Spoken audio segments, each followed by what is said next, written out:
मुल्क भर की तरह हैदराबाद में भी अपोजिशन जमात मुत्तहिदा मजलिस अमल और GDA के ज़ेर एहतमाम यौम एहतजाज मनाया गया, जिसके तहत प्रेस क्लब के सामने MMA और ग्रैंड डेमोक्रेटिक अलायंस के तहत इलेक्शन में मुबैना धांधली के खिलाफ एहतजाज किया गया, जिसमें सैकड़ों कारकुनों के अलावा कायदीन ने बड़ी तादाद में शिरकत की और इलेक्शन कमीशन के खिलाफ नारेबाजी के साथ साथ इलेक्शन कमिश्नर से इस्तीफे का भी मुतालबा कर दिया। इस मौके पर सिटी न्यूज़ से बातचीत में ताज मोहम्मद नाइयों और आजम जहांगीरी ने कहा कि तमाम अपोजिशन एक पेज पर हैं और ये एक बकवास की जा रही है मीडिया पर कि इमरान खान वज़ीर आज़म बन रहे हैं, बल्कि अक्सरियत अपोजिशन के पास है। मीडिया को चाहिए कि वो बताए कि अपोजिशन हुकूमत बनाने जा रही है। हमने ये ऐलान किया है कि इंशाअल्लाह ताला हुकूमत हमारी बनेगी।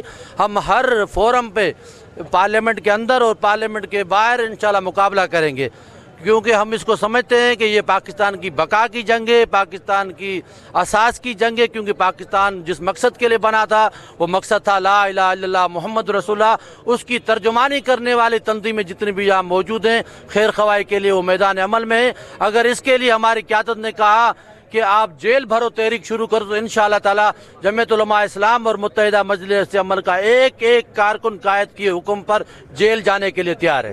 कि धांधली से सिलेक्शन से एक वज़ीर आज़म को लाया जा रहा है पाकिस्तान में, उसके हम खिलाफ हैं। इस नुक्ते पे हम मुत्तहद हैं, मुत्तफ़िक हैं, उसके खिलाफ जदोजहद करेंगे। इख्तलाफ होते रहते हैं पार्टियों के अंदर, दो भाइयों में इख्तलाफ होते हैं, दो पार्टियों में इख्तलाफ होते हैं, लेकिन इस वक्त सब के सब मौलाना फजल रहमान के साथ मुत्तफ़िक बैठे हैं। किसी पार्टी ने अभी तक इख्तलाफ मौलाना से नहीं किया। MMA की जानिब से अपोजिशन की अक्सरियत और हुकूमत बनाने के दावे ने सियासी मैदान में एक नई हलचल मचा दी है। अब देखना होगा कि वजीर आजम कौन बनाएगा। कैमरामैन मानी जट के साथ अली अहमद शेख,